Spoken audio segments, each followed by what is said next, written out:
Tila isinusuko na din ng sariling anak ni na President Bongbong Marcos at Liza Marcos na si Sandro Marcos ang mga ito matapos nga na madamay si Sandro sa isyu pagnanakaw ng kanyang mga magulang.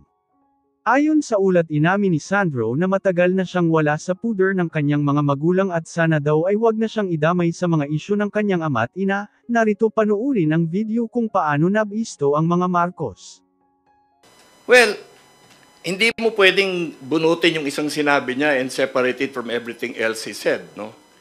Kasi sabi din niya, wala daw siyang kinikita dyan sa mga inaareglo niyang mga insertions na siguro naman hindi ka panipaniwala, no? Kung titignan mo yung mga dates na sinasabi niya, hindi naman tugma dun sa mga developments na sinasabi din niya. So sa tingin ko, if you look at the overall statements of Mr. Ko, parang nabunot na lang sa kung saan-saan. And syempre, babanggitin niya yung mga taong nababanggit na rin, especially those that he feels will lead to greater credibility for himself, no? Porket matagal nang nababanggit si Speaker Romualdez, unahin niya yan, no? Kasi parang iniisip niya siguro mas maniniwala sa kanya yung tao kung sakyan niya yung paniniwala nila. But alam mo, well, everybody knows naman that he worked very closely with Speaker Romualdez, para yung mga sinasabi niya ngayon na sinabihan siya na pababaril siya, na sinabihan siyang ganito, ganyan. Parang ako, personally, hindi ako naniniwala. Kasi hindi ganun ang relasyon ng dalawa sa tingin ko. Dahil they, obviously, even if they did not agree in the later stages of last year until this year, matagal sila nagsama at wala namang ganyan sigurong relasyon. So, for him to accuse anybody at this point in time, I think is very presumptuous. Kasi siya na nga yung pinaka-guilty dito. Di ba? Siya yung nagtatago, hindi yung iba. Siya yung umiiwas ng mga tanong, hindi yung iba. So, ituturo niya ngayon yung marami nang na-testify sa different investigative agencies. Siya, ayaw niya magpatanong, magmi-mystery post siya ng mga ganyan. Sa tingin ko, we have to take all of this with a grain of salt. He's not credible. Period. Do you think may behind sa kanya? Well, may behind sa kanya. Maraming kwentong ganyan. Wala naman kaming sigurong specifically alam pa dyan. But, well, that's not really, I think, the issue right now. Ang issue ngayon talaga is itong mga kwento niya. Dapat, he should be tested on the veracity of all of these things. Kasi puro invento. Sa tingin ko, puro invento yan And, titignan mo yung baba, mayroon siyang palabas na litrato, yung kotse na nakalagay doon, yung plaka, L ang umpisa, Davao yun. Diba? Naghatid siya ng pera sa Davao. Tapos yung mga maleta, meron nagsabi sa social media rin na may mga yung parang sales tag, price tag, na ang sabi nila, hindi ko alam kung totoo, kauumpisa lang ng SME pagbilian. So, some people are saying na binili lang yung mga maleta para kunan ng litrato, nagkamali sila, nasama yung kotse na galing Davao. So, there are so many factual issues in what he has been saying and posting. Siguro kaysa kami magpaliwanag bakit mali yan, ipaliwanag niya bakit totoo yan, di ba? It's not for us to disprove his crazy stories. Dapat siguro patunayan niya, show some evidence and some, di ba? More proof so that people will listen to him seriously. Di ba? And to add rin, sana po umuwi siya and mag-swear ng oath and, provide all the facts ng kanyang mga allegations din. Para tama yung proseso natin. Yun lang, pa-inad ko lang po. And as it is right now, yung statement niya kasi, it's purely hearsay. It's not sworn. And there's no way also to find out or authenticate the video. Importante yun sa ebidensya na merong independent body to check the veracity and authenticity of the video. So, walang sworn statement, walang authenticity. At the same time, when you come up with a statement like that, you have to be cross-examined. And all of these are absent. So, meaning to say, no probative value as of now. Ito ay isang haka-haka lamang. So, kung gusto niyang patunayan yan, kailangan umuwi siya kasi maraming inconsistencies sa kanyang mga statements. as mentioned earlier, na wala siyang kinita at binigay niya lang, well, medyo siya yung unang na-charge.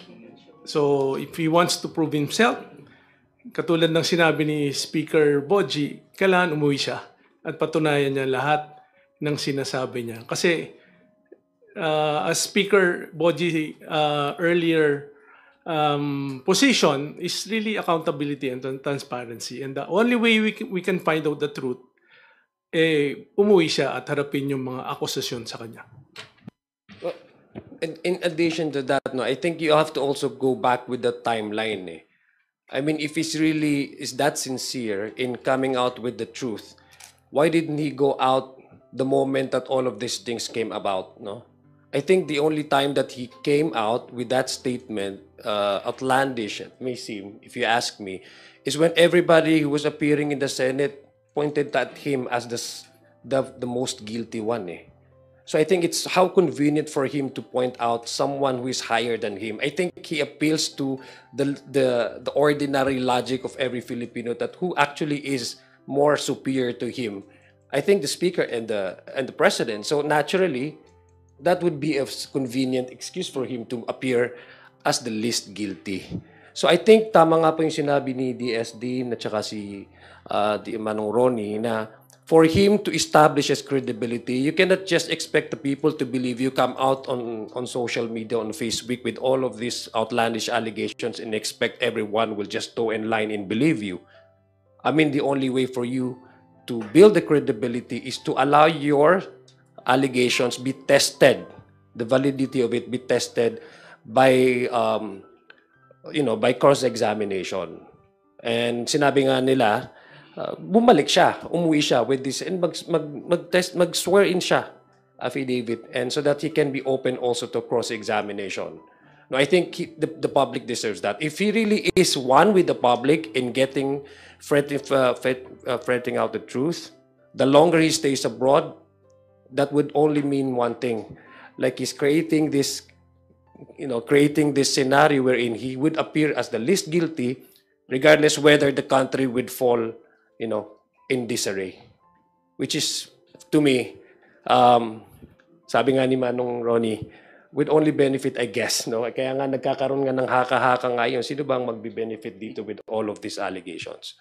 So it's not, I think it's not far-fetched also for the people to form their own opinion regarding this, this Saldico coming out at a very convenient time for a certain groups to benefit from all of its stress. Mangalog, you want to add before I ask the next? Sa amin, sa Norte, I'm from the North, tinignan nyo naman yung listahan ng sinasabing insertion daw ni Presidente. Ang pinagtataka ko lang, kung si Presidente yun, sana sa amin ang karamihan ng insertion. Kahit tingnan niyo po yung listahan, halos wala po sa amin Halos wala po taga Norte naman si Presidente, sana kami ang mas nakakarami doon. Kung talagang insertion yun ni Presidente. Kaya kung minsan, parang sa amin na taga Norte, it's quite unbelievable na mag-i-insert si Presidente tapos hindi kami ang magbe-benefit na taga North. Kasi taga North naman talaga siya. Kung titingnan mo naman, yung almost 90% ng panalo ni Presidente from the North. Yun nga parang may insertion pero wala namang benefisyong mga taga Norte. Kaya I think you doon pa lang, hindi ka na maniniwala doon na talagang insertion yun ni Presidente. Yung sinasabi pong 100 million. Thank you. Thank you, sir. Next question natin is from Tina Panganiban Perez of GMA. Sirs and ma'am, you've known former Speaker Martin Romualdez for a long time, and former Representative Zaldico alleged that the former speaker threatened him that he will be shot if he comes home, that he will be robbed out by hired assassins. Ano pong masasabi niyo doon? Ang alam ko kasi mga ganun po, madaling magsabi, pero you have to prove na totoo yung allegations. And I think former Speaker Martin can answer that. And alam niya na walang katotohanan siguro sa mga akusasyon na ganito. I think ito yung sinasabi po namin from Lakas because we're talking about our party president. Ito po yung sinasabi namin sa Lakas na kung pag-uusapan po natin itong issue ng corruption na ito, dapat po base po yan sa verified na facts at base po yan sa mga ebidensya. Huwag po natin gawing plataforma ito na drama na kumbaga parang soap opera na alam mo niyo po yung mula sa puso na napanood niyo po yun.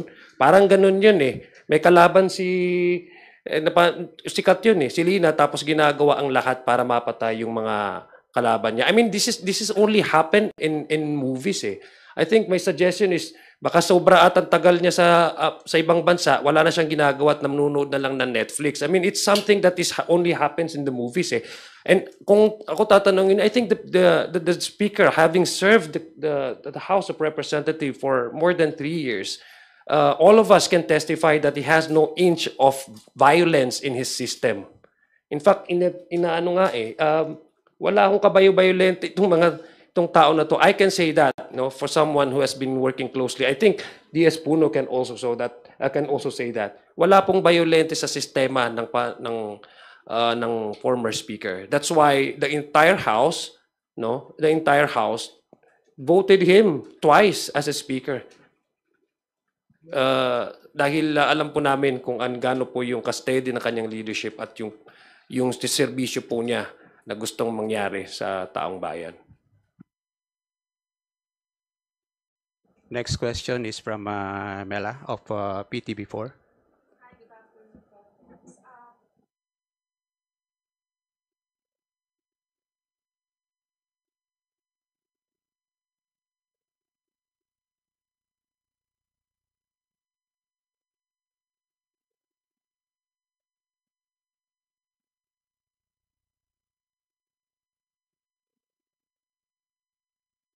Leadership.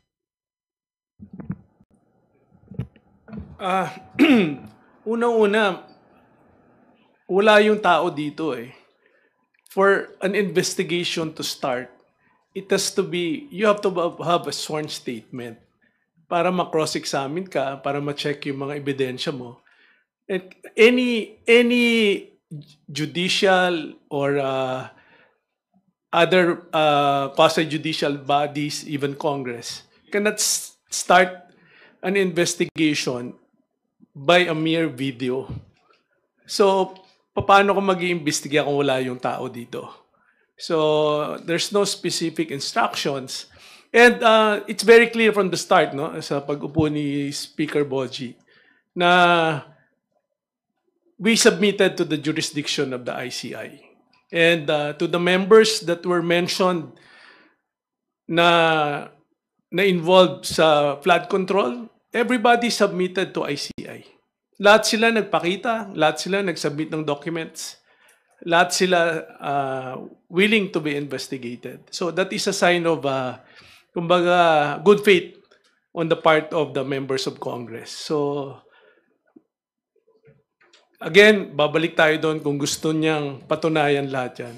He has to come home and submit a sworn statement for any investigation doon sa mga allegations niya na imbestigahan ng kahit na anong body, even Congress. And kumustahin ko na lang din po, how's the morale sa House of Representatives ngayon given na may mga idinadawit nga po ng mga kongresista and even dito sa video ni former Congressman Saldico, nabanggit nga si former Speaker Martin Romualdez. Kumusta po yung moral at performance ngayon ng House despite all this happenings po? Despite all this, parang lahat kami, we try to focus on the job of a legislator. Siyempre parang masama rin na naririnig namin all the accusations against us as a member.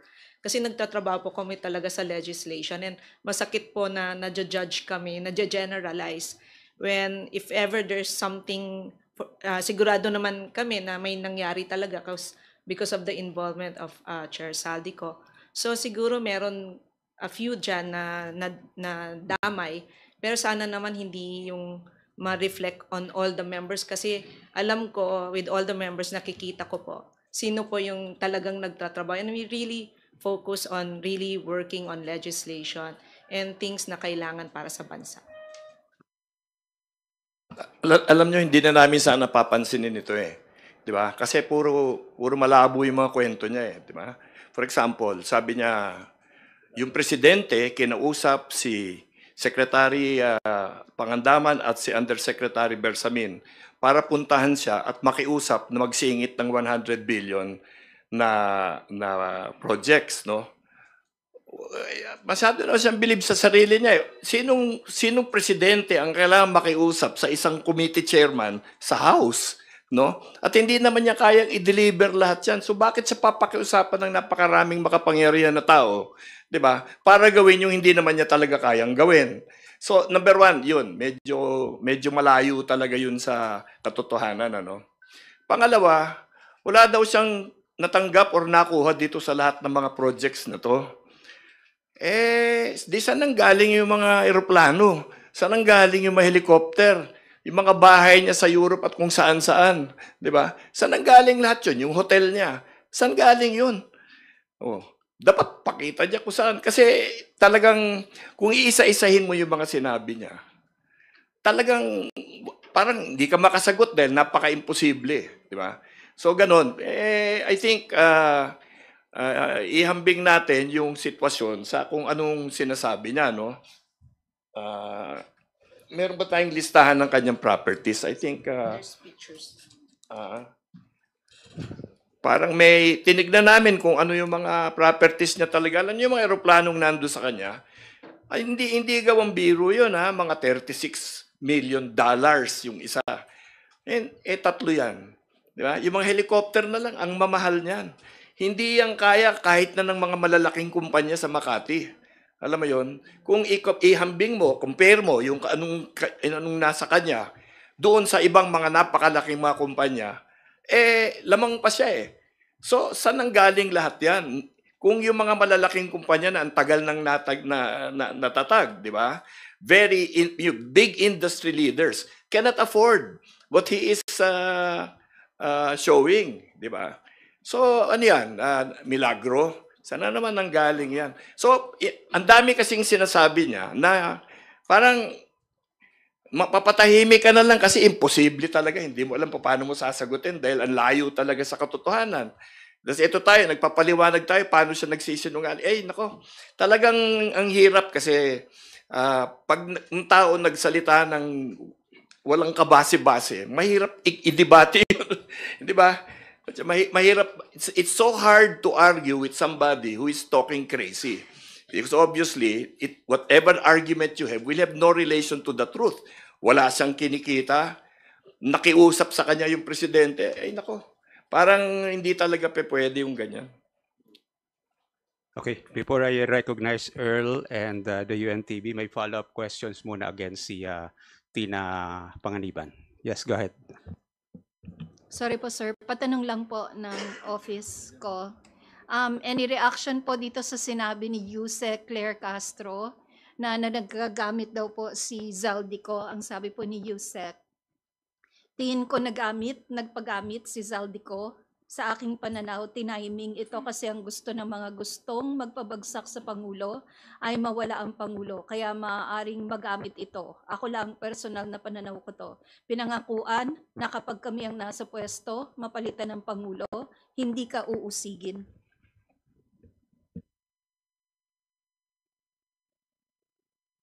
Reaction sa panels po natin. Well, sa akin naman, di ba kanina sinabi ko, the reason why nagkakaroon ng ganitong klaseng opinion, it's because you also go back to the issue eh. Ang issue kasi it's not only about cleaning the government, it has also something to do with the current political system and trend that we're having right now, di ba? So, kaya nga sinasabi ko, kanina po, in-explain ko po sa inyo, I think it's convenient for former Congressman Saldic to point out, to throw the blame to the one who's more authoritative, in terms of power and mandate, that's the speaker and that's the president, so that he can appear as the least guilty, someone who has been used, for the benefit of a certain individual, which in this case, according to him, is the president. Kama nga yung sinabi po ni Manong Ronnie, imposibleng maniwala din po ang tao na sasabihin mong wala kang kinuha pero it does not reflect to the current, the asset that he has. It's clearly, to me, it's clearly preposterous to say that you have not gained anything from that kind of transaction when in fact your asset speaks of the exact opposite of what you're claiming to be, no? So, tatanungin mo talaga, so bakit napaka-convenient ituro siya? So definitely, somebody has to benefit from all of this. From all of this this revelation that he has. So with the current political trend, that's the reason why nandito po kami, ang party leaders, is to offer the public, and not only to call for sobriety, but also to reaffirm our commitment to truth and to the rule of law. Kasi may mga ongoing pong ICI ngayon, no? May mga legal procedures and proceedings kung paano po dapat natin ibabato ang ating mga aligasyon. Gusto ho natin, lahat ho tayo, gusto ho natin mapabuti at mapaayos ang sistema ng Pilipinas. Ang hindi lang na ho natin pinagkakasunduan ay yung mga gagawing itong legitimate ito na mga issues, concern, at ibabato at gagawing political drama na may magbe-benefit kung sino man yon. So I think it perfectly fits where Saldico is right now. That's why every one of us now is thinking that probably we're forming our own idea. Sino ba talaga magbe-benefit ito? Definitely not the president, but because the president is the one being accused of by Saldico.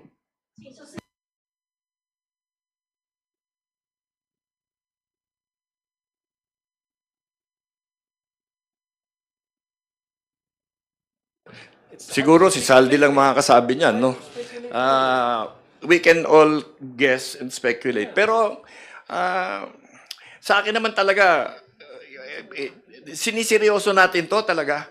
Kasi lahat ito mga imposibleng sinasabi niya, pinag-uusapan natin parang matinong konversasyon ito, no? Wala Talagang walang base talaga yung mga sinasabi niya. Parang, ano ba to? Kahit ano na lang sabihin ng tao, talagang i-analyze natin to death. Malabo talaga. Wala Walang laman lahat na sinasabi nila Imposible lahat na sinasabi nila. Kaya, kung may makinabang dyan, di ko alam. Pero, siguro, ewan ko, ba't hindi natin hingian ng mas marami pang proof, no? Yung mga nagsasalita, di ba? Kasi, siyempre, you assert, you have to prove, di ba? Ganun yun.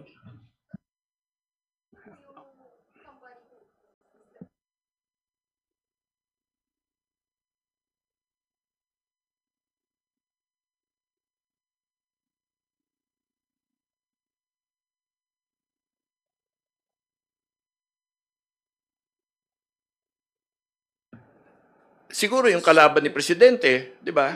Kasi kaya nila in-atake para mag-benefit sila. Sino yun? Hindi natin alam. Di ba? Pero you think the statements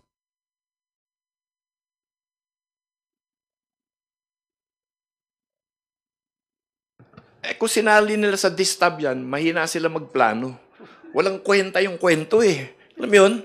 Mag-isip sila kung talagang gusto nila magganyan. Gandahan naman nila. Yung medyo maniniwala tayo ng konti. Ito, kahit na paano mo isipin, ang hirap paniwalaan. Kahit sa mutignan Parang wala. Invento lahat At saka sa ngayon po kasi, ang minention niya, insertions on the 2025 budget. Sa kanya pinapalabas na may cash na na-receive. Pero yung pictures niya, kung totoo man yung mga pictures na yon, parang 2024 ang sinasabi niyang date ng mga pag-deliver ng mga suitcases na yun na hindi rin klaro paano mo ma-prove na napunta dito, sinong nag-receive. So, yun, inaantay rin natin to provide more proof and hindi man lang binuksan yung suitcase kung anong laman sa loob. So, provide more proof kung meron talagang valid accusation. Okay, next question natin. Gab, do you have question? Oh, sige, follow up lang. Sige, before.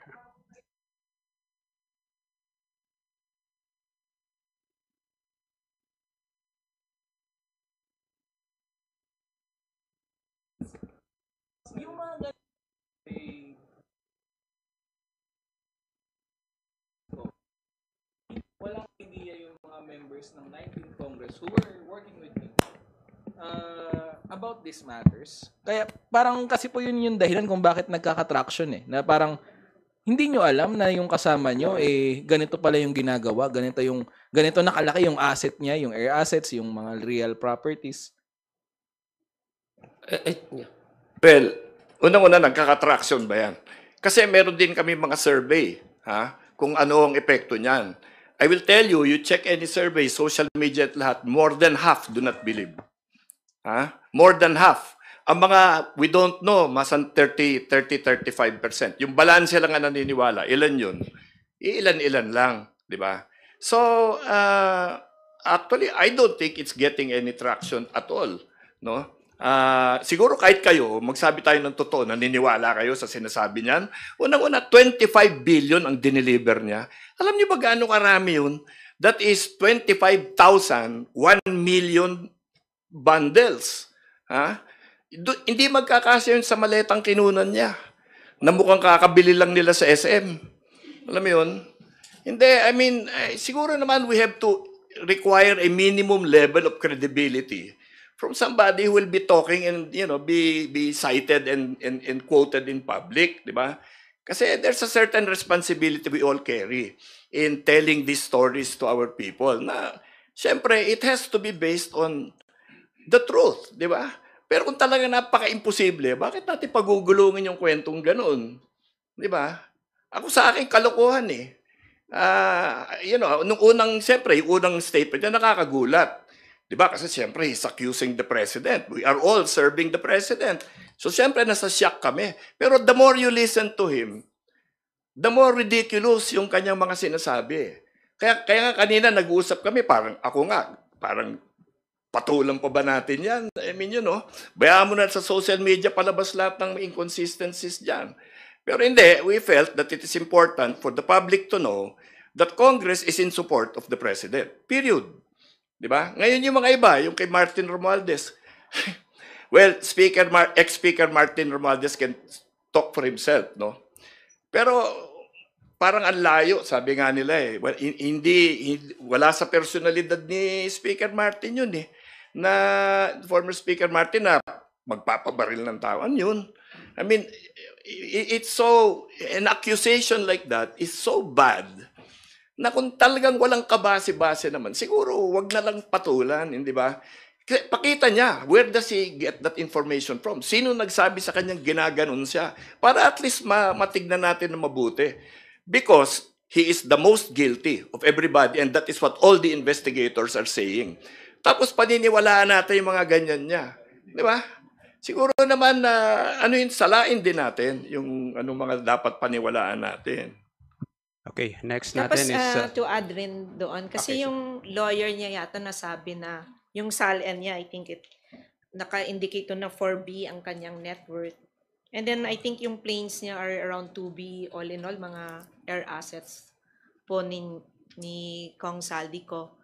So yun na lang, tignan na natin kung ano talaga yung nagmamatch na information dun sa mga sabit or na mention nila na net worth po niya. Thank you. Okay, next question is from Earl.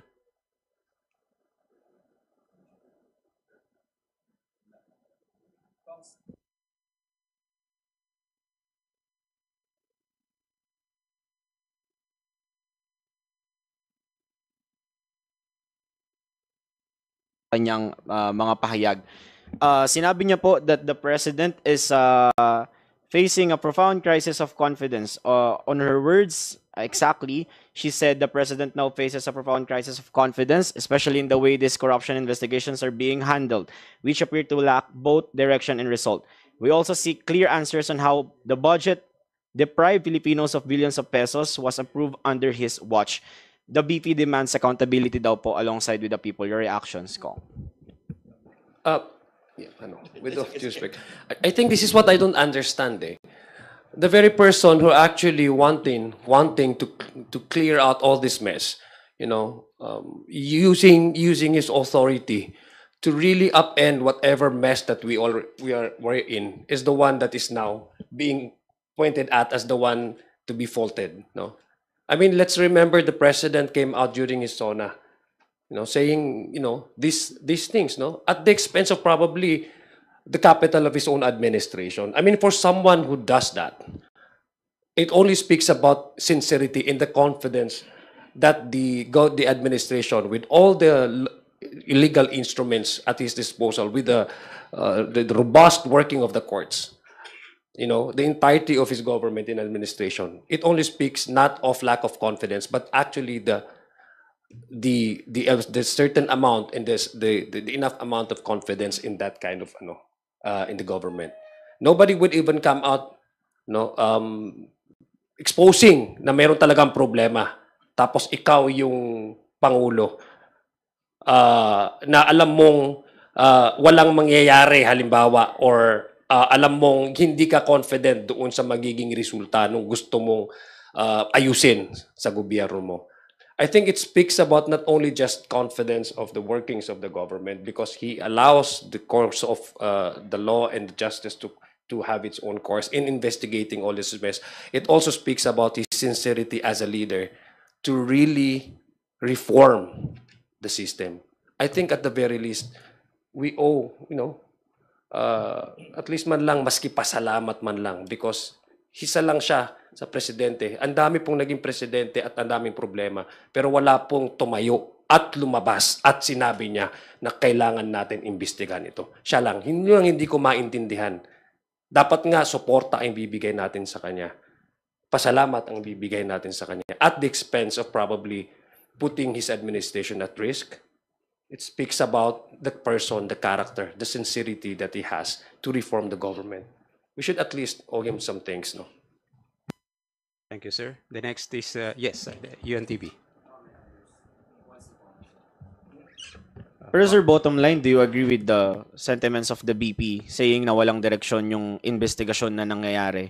I've given you a lengthy explanation that would speaks about not agreeing to that kind of statement. Hindi, itong investigasyon, no, ilan na ba yung nalagay sa watch list, di ba, sa pangbiyahe? Ilang congressman na ang napatawag sa ICI? Ilang senador na? Ilang senador at mga kontratista at lahat ang sinasabing kakasuhan na? Siguro malayo nang inabot ng investigasyon, di ba? Alam niyo kung familiar kayo sa mga legal processes, matagal talaga yan. Di ba? Demandahin ka, you have 10 days to answer. Pwede mo i-delay. Pag sagot mo, may 10 days to reply yung kabila. Paikot-ikot yon. Mahaba talaga yung proseso. Pero nandito na tayo sa malapit na talagang iisampa yung mga kaso sa korte. At alam niyo, hindi gawang biro to. Hintayin nyo lang. Kasi dalawang klaseng charges ang pwedeng ipasok dyan na yung malversation, na kung over 8 million yan, non-bailable yan, or plunder, kung talaga napatunayan na may tumanggap na legislator dyan. Yung plunder, non-bailable din yun. So, ang sa amin, sa amin lahat, at saka especially sa NUP, sa amin dapat tingin namin bilisan yung investigasyon, tutuhanin kaagad yung prosecution, file lang kaagad ng kaso. At sabi ng presidente, maraming hindi matutuwa sa Pasko, sa katapusan ng taon na ito, kasi baka magbabakasyon sila sa loob ng selda, di ba? Yun ang, siguro dapat yun na sundan natin. Ibig na pipintasan natin yung investigasyon na araw-araw nangyayari naman, pinupuntahan lahat ng project sa lahat ng mga probinsya. Hintayin natin at alam mo, nagpapahayag naman sila di ba, kung anong mga ginagawa nila. Kulang pa ba yan na ang dami nang nakalista, napapaila na ng kaso, di ba? So I think that's not true. The investigation is proceeding well. I think the ICI is doing a good job. And syempre the courts are going to take over. Hindi naman pwedeng basta sampa ka na lang sampa ng kaso na hindi mo hinanda ng husto kasi madidismiss lang yan. Pero dito sa mga nakikita natin, mukhang marami talagang ebidensyang lumalabas. Siguro kaya rin nagpanic na rin ito si Saldico kasi unang-una, pag na-filean siya ng kaso, may basis na para bawiin yung passport niya. Di ba? Dahil magkaka-warrant of arrest yan, sigurado. Paglabas ng warrant of arrest, hindi siya sumipot, cancel passport na, saan sa pupunta. Babalik na lang siya sa Pilipinas. So, baka nagpapanik siya kasi alam niya malapit na. Kasi kung sinusundan ninyo ang ginagawa ng ICI, ng Department of Justice, at ang Ombudsman ngayon, sobrang daming ebidensyang lumalabas. Mga testimony, grabe. Okay? So sa akin, yun ang bantayan natin. If you're really interested in seeing accountability here, let's pay attention to those and let's support the investigative and prosecutorial bodies. Di ba? So it's madali sabihin, ay, walang nangyayari dyan. Hindi sila nagbabasa ng dyaryo. Ang daming nangyayari dyan. Kaya nga araw-araw yan ang binabasa natin, di ba? Oh. So no, it's not true that the investigations and everything else are not proceeding. Okay, go ahead sa UNTV. Good afternoon po, Kong. Rose po sa UNTV. Kanina po na-mention niyo po, DS Puno, na si Saldico ang most guilty. So you're believing po na he's behind the anomalous insertion sa 2025 budget? No, he is claiming to be behind the insertions, hindi ba? Pinakiusapan daw siya ng presidente at saka linagay niya doon dahil kinausap siya ni Secretary Pangandaman at saka ni Yusek Bersamin. Siya nagsasabi. 'Di ba? Hindi ko alam kung naintindihan niyo yung sinasabi niya eh. 'Di ba? Because now he has to prove that since he was the one that put it there, that nobody else is guilty, 'di ba? So, I mean, yan ang ibig ko sabihin. Kaya parang nakakapag-alangan patulan yung mga sinasabi niya. Kasi he's contradicting himself every step of the way. Eh. Alam mo yun? Parang ang hirap paniwalaan talaga. So DS Puno, it does not merit any investigation from the ombudsman or any investigating body. Yun pong mga aligasyon niya. Hindi, kasi why are we saying that he is probably the most guilty? Number one, he was the APRO chairman. Diba? Kaya nga tinanggal ng Congress yan in January kasi wala nang may tiwala sa kanya at that time. Eh.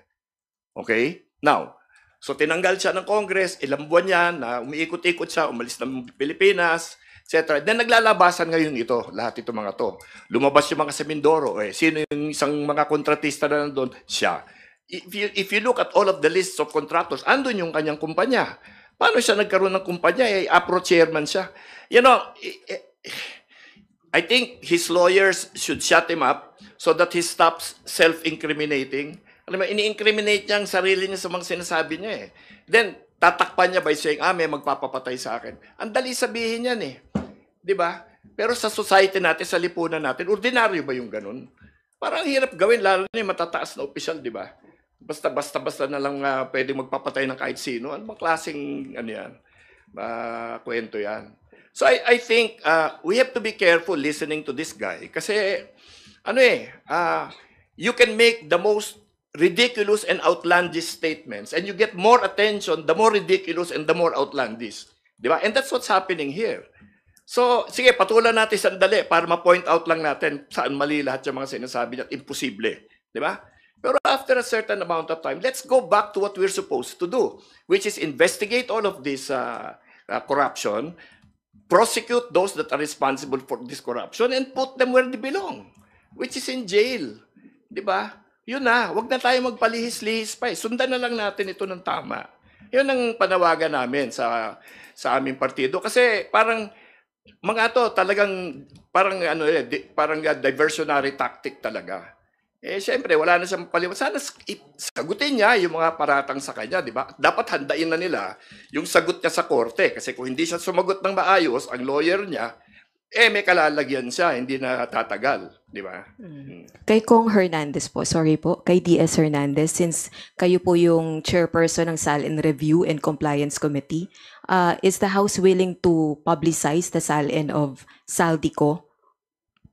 Well, as of now, hindi pa kami nag-convene, no? And I haven't seen the order of the composition of the SALN committee.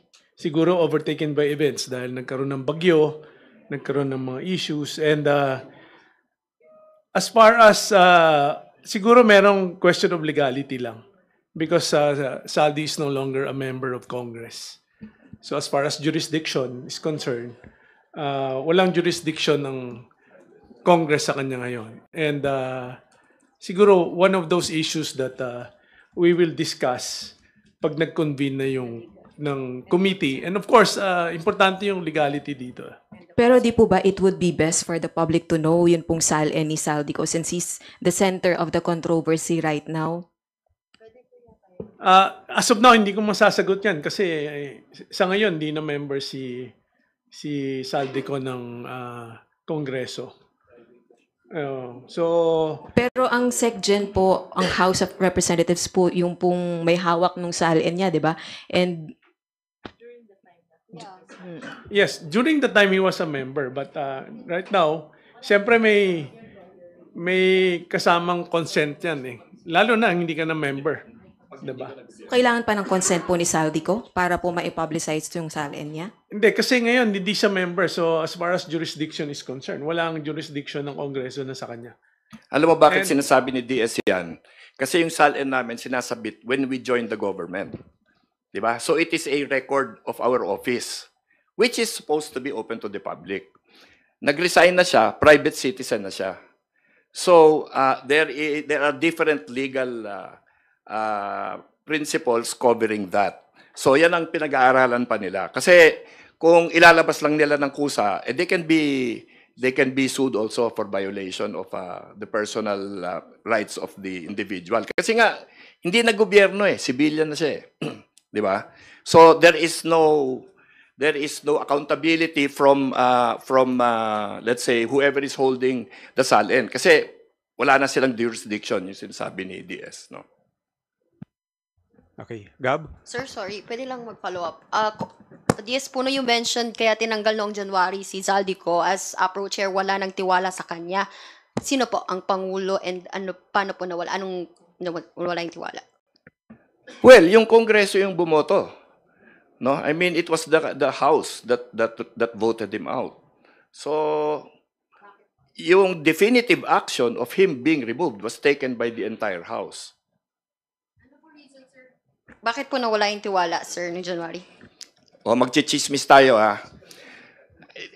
Nung nandun siya at maraming lumalapit na magpapasok ng project, siguro naririnig ko, wala ako sa 19th Congress, na medyo magaspang daw yung mga sagot sa kanila. Medyo napapagalitan pa sila. Lalapit sila at napapagalitan, ganon. Tapos, papakangkuhan din naman lumalabas.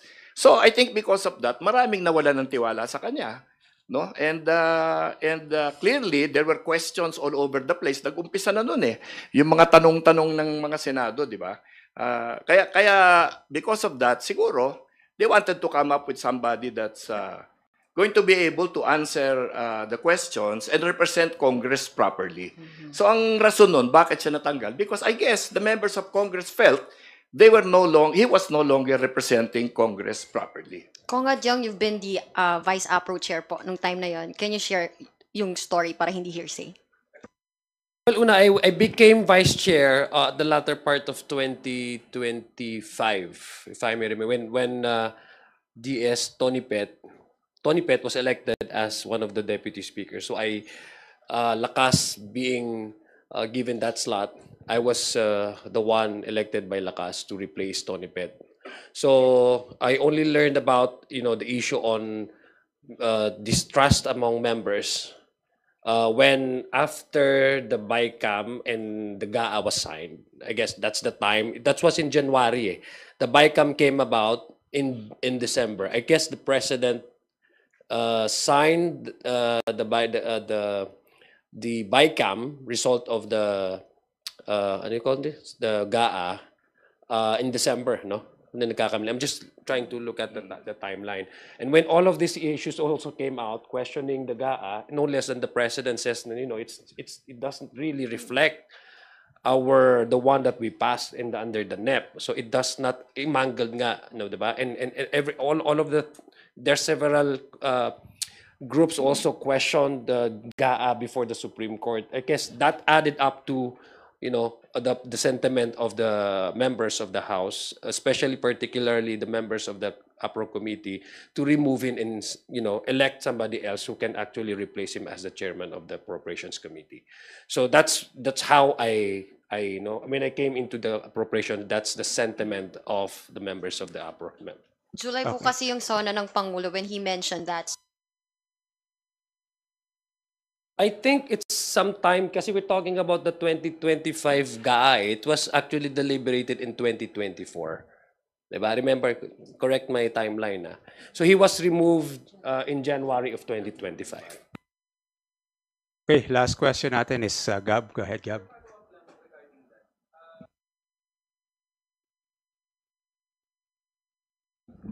Sir, first question, hindi totoo na kaya umalis si Saldico dahil health reasons. Kasi yun yung sinasabi niya nung January na kaya siya tinanggal dahil meron siyang mga health procedures na gagawin sa Amerika. Well, I don't know about his own reason because that came out with his own statement, no? That's his statement. But the general sentiment is that he's no longer serving the interest of the entire APRO committee. But since, there's a sense of interparliamentary courtesy among members, we do not want to debate on, the statement of one of our colleagues, no, as a sign of respect. No? Sir, second question regarding din that. Kasi yung sinasabi kanina na parang lumabas yung sa Mindoro, sir, yung sabi ni DS Puno na parang yung mga kumpanya niya, yung mga kontratista. Pero hindi naman bago, sir, na yung links ni Congressman Saldico sa SunWest. Kasi even before this administration, identified siya na siya yung founder at involved yung pamilya niya sa SunWest, sa Hightone. Parang ano ba to, sir? Oversight ba to on the part of Congress that they elected a lawmaker na may clear ties to a contractor, to a company? You know what, to be honest with you, no, I want to answer you because I cannot speak for everybody here, no. Sabi ko nga, I came into as a member of the APRO on the latter part of 2024.